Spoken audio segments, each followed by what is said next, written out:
de ideas para avanzar en la lucha de la izquierda a nivel mundial y en cada uno de nuestros países con nuestros pueblos.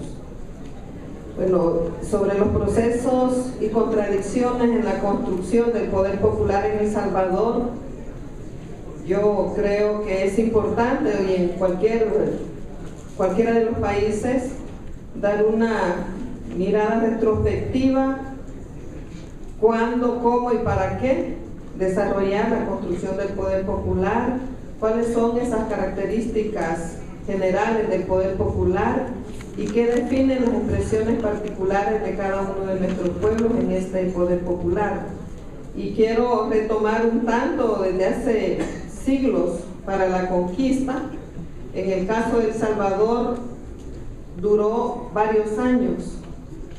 Fue una lucha desigual que impidió que de inmediato la conquista se definiera exitosa, y fue hasta 1528 que la iglesia hizo una misa el 6 de agosto para celebrar la victoria política de la conquista sobre nuestro pueblo.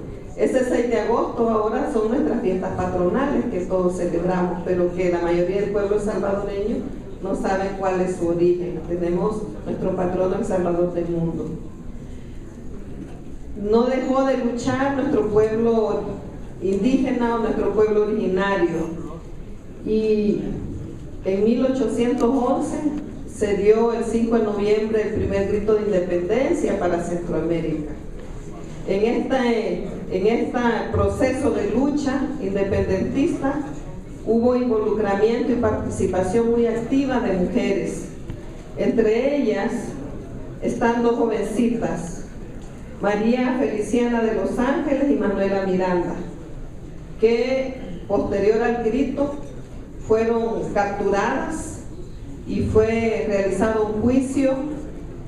Las azotaron y de los azotes murió una de ellas, María Feliciana de los Ángeles. Esta historia la hemos conocido recientemente, de la participación de estas mujeres valientes. En 1821 se firmó la independencia de España.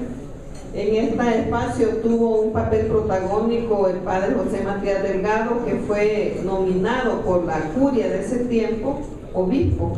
Él no fue reconocido por el Vaticano porque él abrazó la idea de la independencia en beneficio de todos y todas, no solamente de los criollos o de los ladinos en ese momento. Y fue, además de que no fue reconocido, fue aislado y murió en la pobreza, abandonado. Luego, después de la independencia, en 1833, nuestro indígena Anastasio Aquino organizó un ejército revolucionario indígena de más de 10,000 hombres y mujeres, aunque lo que está escrito dice hombres, pero lo de mujeres sabemos que había muchas mujeres.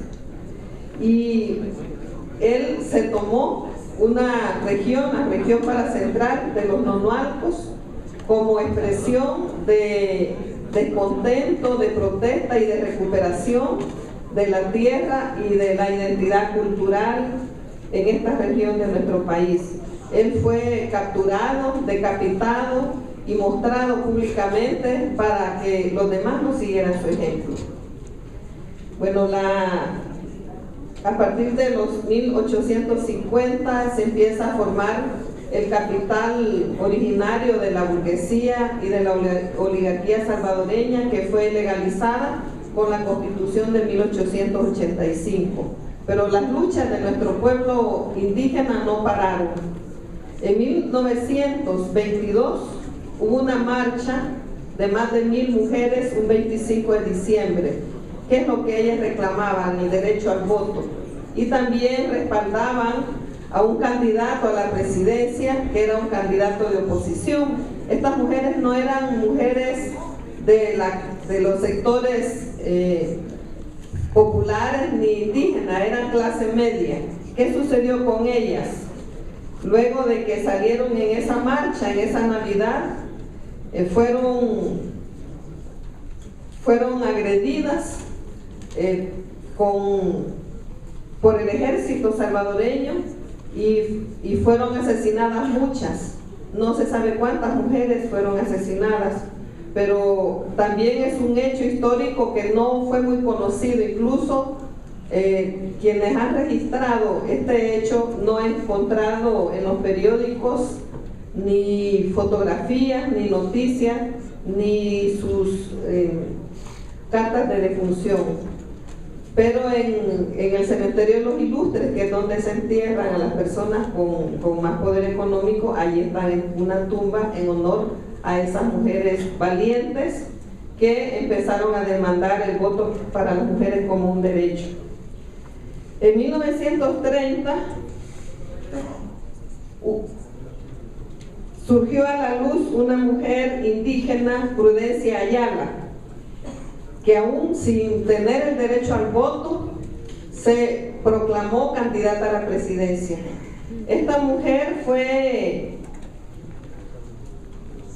por todos los funcionarios públicos y los dirigentes de los partidos de ese momento, la llamaban loca, se burlaban de ella y los intelectuales hacían mofa de la iniciativa que había tomado. Además, ella tomó la decisión de, para caminar, usar un bastón. En ese tiempo el bastón lo usaban nada más los hombres que eran titulados, que tenían una profesión. Entonces ella declaró que yo llevaré como insignia de valor en el combate contra los ingratos que adversan mi amor, mi ideal, la vida que llevo. O sea, se rebeló contra todas esas formas de pensamiento y de acción. Además, en su plataforma estaba orientada para defender los derechos de las mujeres y además incluía apoyos a los sindicatos, a la honradez en la administración, a la limitación de la distribución del consumo de aguardiente y el respeto a la libertad y el reconocimiento a los hijos que se llamaban ilegítimos cuando nacían fuera de matrimonio. ¿Por qué es importante citar a estos personajes, a estas héroes y heroínas nuestras? Porque ella fue el origen del movimiento de mujeres que ahora tenemos en El Salvador, donde tenemos una agenda plural, donde participamos mujeres de todos los sectores, y el movimiento de izquierda pues ha hecho avanzar esta lucha hasta plasmarla en leyes.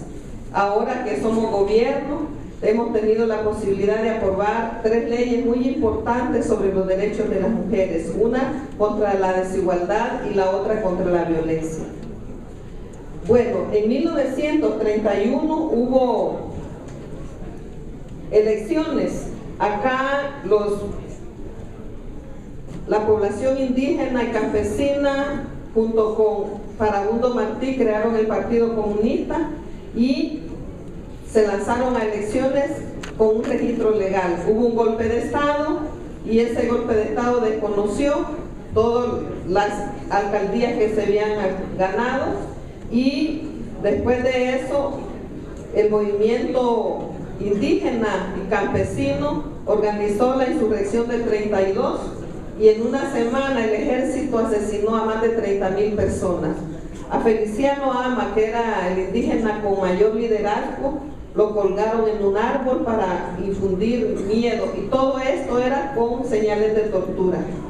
Bueno, a partir de ese momento se instaló la dictadura militar y la forma de gobierno fue de terror, miedo y calumnia. Esto dio origen a la lucha armada en 1970, que duró 22 años, y a la guerra civil. Una vez ganamos los acuerdos de paz, el movimiento social se incrementa, pero ya nosotros, la forma de lucha es política, y los espacios dentro del Estado, en alcaldías, en la Asamblea Legislativa, y ahora nuestros ministros del FMLN en el gobierno son parte de esa forma de lucha que promueve la participación de la población. estamos en un momento muy importante donde se han aprobado muchas leyes que incluyen, que son leyes no de un gobierno, sino que de involucramiento del Estado y la sociedad, donde facilita la participación de la población a través de su organización territorial y de su organización sectorial. Está en construcción, por supuesto, a todo este proceso, incluyendo los proyectos del ALBA que vienen a empoderar a sectores excluidos de la producción agropecuaria. Ahora la derecha utiliza otros métodos, porque no está en el gobierno, utiliza los medios de comunicación para continuar infundiendo miedo y calumnia. Entonces, ¿qué quiero con esta exposición? Explicar que los procesos de construcción del poder popular tienen su base desde su historia, desde su realidad, y que cuando se llega al gobierno central tiene que facilitar el fortalecimiento del poder popular, involucrando y accediendo, dando acceso a la población para que proponga, tome decisiones y se involucre con las políticas públicas que se impulsan, fortaleciendo la organización y la movilización. Bueno, muchas gracias por este espacio.